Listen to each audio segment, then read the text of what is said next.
be here and advocate for the future of this country. I especially want to thank my beautiful wife, Jen, who's the love of my life, for coming out and supporting me in this. Now, my name is Matthew Lucci, and before I really get into it, I want to start with a question. By raise of hands, who thinks Congress is upholding our conservative Christian values? We got like 2 in the entire room. So the rest of y'all who didn't raise your hands, you and I think a lot alike. You also think that it is time for us to take our country back from the corrupt establishment that works only for itself and isn't even here to talk to you. A corrupt establishment that for the last 12 years, this congressman we've had for the last 12 years, didn't introduce border bills, and in fact, only recently came out in favor of a border wall after years of saying he had never been a big wall guy. A congressman who has not passed but one bill in his 12 years of Congress, renaming the post office in Burleson. That's not working for us here at home. A congressman who was recently called out on a local show here for taking tens of thousands of dollars in campaign contributions from Jeffrey Epstein's biggest clients. That is not working for us here in the 25th Congressional District. My name is Matthew Lucci. I grew up right down the road in Venus, Texas, the second of 7 children. We were homeschooled our entire lives, and about 3.5 years ago, I lost a close friend of mine to a fentanyl overdose. It was one of the driving factors in me leaving my job as a mechanical engineer and starting a company focused on preventing folks from getting addicted to their pain medications. Now, along the way, I learned so much about what's going on at our southern border, so much about what's going on in human trafficking, so much about what's going on with the drug trade. And what I found out was Congress is not working for us. My congressman of 12 years is not working for us. So it is time for us to take our country back, and that is why I'm running here in this district. In a district where we have seen over 2,000 children every single week trafficked for sex in this district.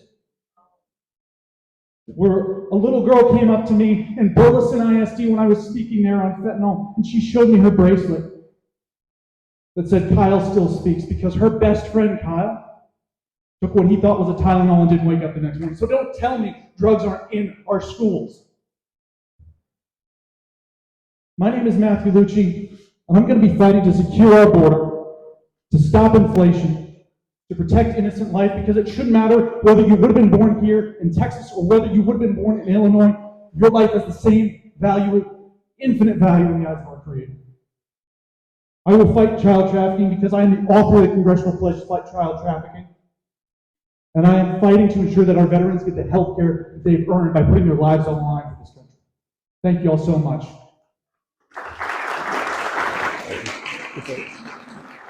Would you just share a little bit about yourself? Roger that. Colonel Crabb, United States Army retired. Also a fireman retired.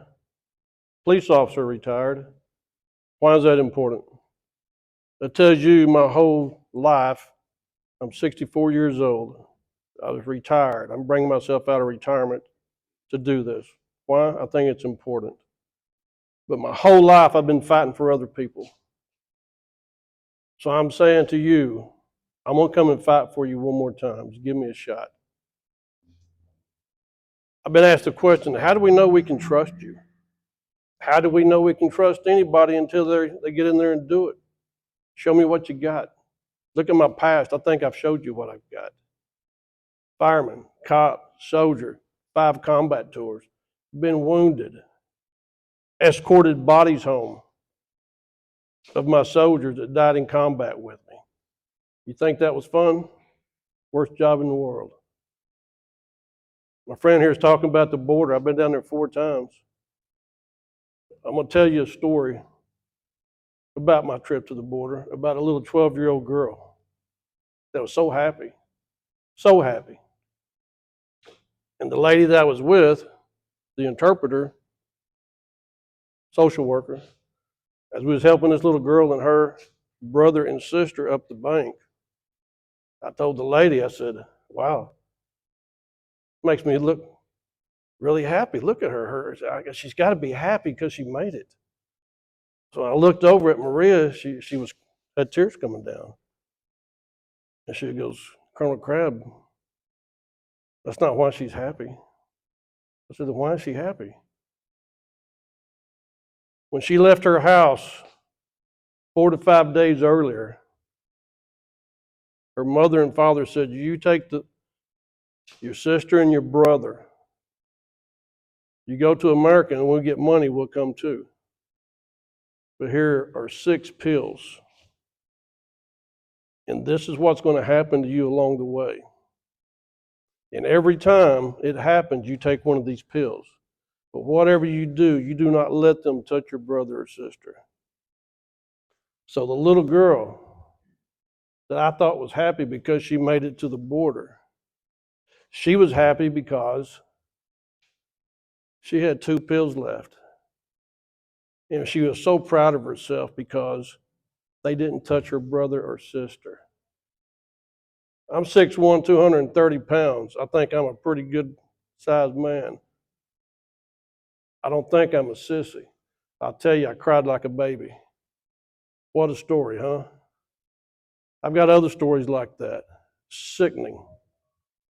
I will work for you. I will fight for you. I'm asking for your vote. Try to keep the microphone. I'll ask you this question. So you referenced the border with that story. So my first question is, what is your plan to stop the invasion at our border? Well, that's pretty simple. We've already done it, for one. Mexico gets a lot of money from the United States of America every year. And we call it, the old buzzword. It's always a buzzword. When I was at the Pentagon, we always had buzzwords. Well, the buzzwords here, humanitarian aid. We just give it to them, humanitarian aid. So I got an idea. Let's do what Trump did. He told them, hey, Mexico, your money stops until you shut your southern end of this country down and stop letting people come across. Stop using your country for a bridge to come to mine. You let them into your country, that's your problem, not mine. We're not letting them in here no more. That's what we can do. We want legal immigration, not illegal. Our country is built on immigration. So Matthew, the same question. What would you do to stop the invasion at the border? Yeah, absolutely. The invasion at the southern border is a complex issue, and it requires a complex solution. But I'll give you some bullet points here. 1, we need to build the wall and disrupt that supply chain of folks coming across into our country. 2, we need to reinstate the Remain in Mexico policy that my opponent didn't seem to be caring too much about until lately. And that, we need to make sure that those that come across the southern border, we don't process them in 90 seconds on a phone app and then send them across the country with a bus ticket to $5,000 and say, show up in court in 6 to 8 months or 6 to 8 years. And then 3rd and finally, we need to end the process of catch and release. Like I was just describing there, I mixed that up with the Remain in Mexico policy. We need to make sure that anyone seeking asylum in this country first stops and gets processed in their country or the first safe country they get to before they come to the United States, before they enter this country and go through our court system. Colonel, rebuttal. No, I agree with him. I think we're on the same page. We all want the same thing. We want to shut it down. We want to do it properly. I think he has a great idea. I have no rebuttal to that. You think, Matthew? The thing that I would say is if what we had right now was working, if what we had for the last 12 years was working, we wouldn't be talking about this right now. We need massive changes on our southern border. We need to disrupt the supply chain of folks coming into this country illegally, bringing deadly fentanyl with them. We need to disrupt the supply chain of human trafficking into this country as well. And what we've had for the last 12 years clearly has not been working for us anymore. And you can take that to the bank. So hang on to the microphone. Here's the second question. When Donald Trump is our president, how do you plan to help him achieve his plans to make America great again? Yeah, that's a wonderful question. I voted for Donald Trump twice, and I'm going to vote for him a third time. One thing we need to make sure that we do is make sure that Congress is actually advocating for our conservative priorities. Because when we had the House, the Senate, and the White House, including when my opponent, the current incumbent, was there, they got nothing done. Donald Trump signed 0 of his bills into law. And during that entire time, my opponent did not introduce a single piece of border security legislation. During that entire time, he did not introduce a single piece of pro-life legislation. That's not working for us. And so what we need to do to make America great again is take our country back from the establishment, rhinos and Democrats, who are pushing back against our America First agenda, our conservative priorities. And that is not going to happen if we keep sending the same people up to Washington. Because if they're not willing to be here and debate us, they sure as hell are not going to be up there debating for us in Washington, D.C. Tom, same question. With Donald Trump as our president, how do you plan to help him achieve his plans to make America great again? Same way, what my friend said here. However, I'll take it a little further. I've done this. I know how to unite. I know how to bring people together. When I was in Iraq, there's another title I had. They called me the Sheriff of Baghdad. Let me tell you why this is important. I had a news crew that rode out with me through Baghdad. So the lady says, doing a little interview, hey, Major Crab, I was Major at the time. Major Crab, you're over here in this land, this is where it really started, way back when. You feel like a prophet? I said, oh no. She goes, well, where are you from? I said, I'm from Texas. I said, I'm just here trying to stay alive, keep my people alive, and go home. So she says, Texas, huh? I said, yes, ma'am. She goes, well, what do you think about calling you the Sheriff of Baghdad? I said, now that I'll go for, being a Texas boy and all. So I got that. Now, with that being said, we had 8 to 10 million people in Baghdad. That was a very big task to put things together, put a police department together. I know how to bring people together. That's what I'm saying I will do for President Trump. I will try my hardest to do that. Rebuttal. Yeah, I think one thing that we need here representing us is a leader, someone who's going to be actually fighting for us on our behalf. One thing that I'll ask y'all to do is go to the website on the back of my page, luccifortexas.com, and you'll find out that Colonel Crab decided to screenshot my website and put it on the back of his campaign material. So that tells me that we have a follower up here. Like we have a follower currently representing us. It is time that we have a leader who will work to make sure that our conservative American First priorities get passed in Washington, D.C. Colonel, your time to rebut. Yeah, my friend, once again, as he's got, I'm sure, I've got a website in person, and I'm pretty sure we didn't do that, but if we did, I would change that. But for him to do what he just did, that is childish. I don't play that way because I'm a grown man. He's acting like a little boy, and that's what you don't need in Congress. Put that in your hat. Colonel, your turn. The third question, sir. So third question is this. Government spending and waste is out of control, and inflation is at an all-time high. What is your plan to address the issue? Well, like everybody else. I mean, here's the deal. I'm not a politician, so I'm not going to stand up here and give you all these flowery little, well, I'm going to do this and I'm going to do that. I'm going to do what I've always done. I'm going to go up there and try to unite people. I'm going to go by and talk to people and say, look, we're doing this, we're doing that. We've got to stop this. This is crazy. I am not a politician, but I do know how to stop stuff. You know why? Because I've got experience. Did I tell you I was 64? Did I mention that? I'm not a little boy. I know how to do this. You put me in there. Let me tell you this. Let me tell you what a promise is. Here's a promise I'll tell you right now. I can promise you, you get me in there, and you will be proud. If you're not proud, fire me in 2 years and get the next guy, lady, whatever is come. Matthew, same question. Government spending and waste is out of control. Inflation is at an all-time high. What is your plan to address the issue?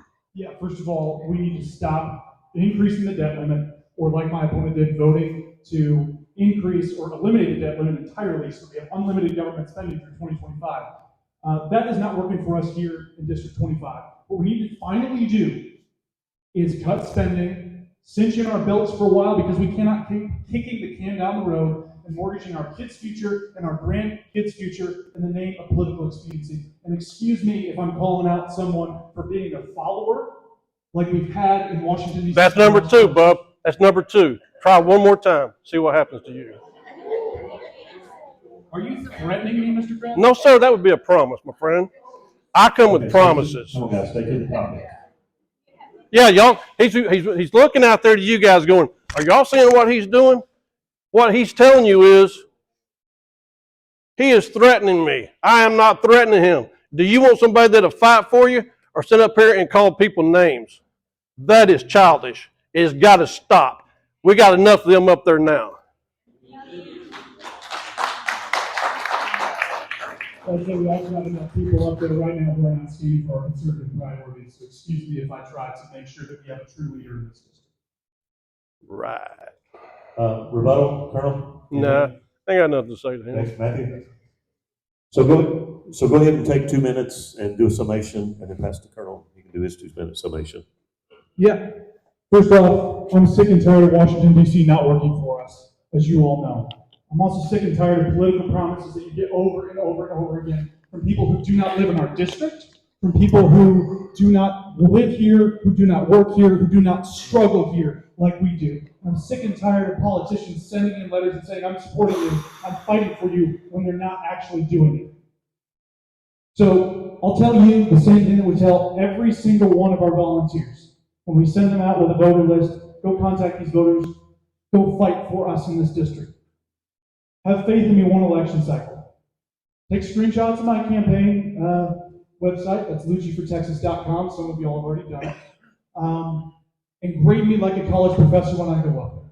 If I do not get an A, if I do not fight for you, if I do not fight for our conservative priorities, if I do not do everything that I say that I'm going to do, go back to that same list of voters and say, this person, this congressman failed us like our last congressman did. It's time to get him out. That is true conservatism. That is putting the power in the hands of us, we the people, instead of in the politicians 2,000 miles away who know nothing about the way we live.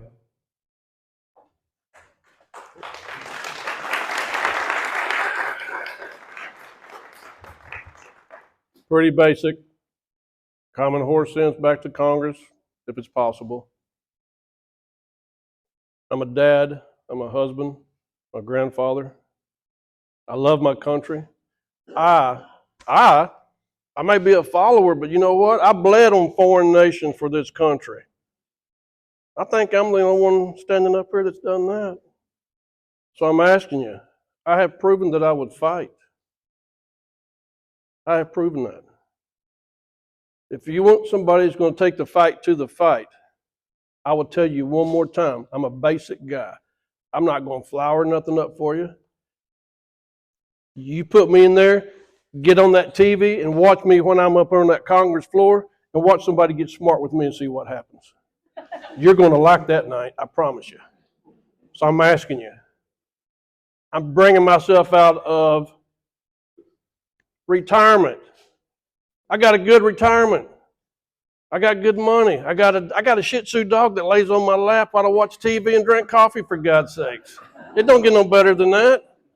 But I'm telling you one more time, I'm going to fight for you. Because if I don't get in, you know what I'm going to do? I'm going to go back to my good life. Watch my cows, my grandchildren, pet my dog, drink some coffee, and yell at the TV some more. My wife's going to yell at me. You know how that works. But I'm telling you, I will give you the best I've got. I'm not a quitter. Pretty much not a follower, I think. I think they call people like me type A plus kind of guys. And if you follow me around, hire some people to follow me around. I don't know. Here, I'll tell you something else. I don't care if you copy paste my stuff. Have it. I don't care. You're welcome to it. Because you know what? Not only am I a follower, I'm a team player. You can take my stuff. You can use it all day long. I don't care. Because you know what? I'm for the district. I'm not a me person. I'm for all of us. Thank you for talking to me tonight. Well, thank you guys. Thank you for being here today.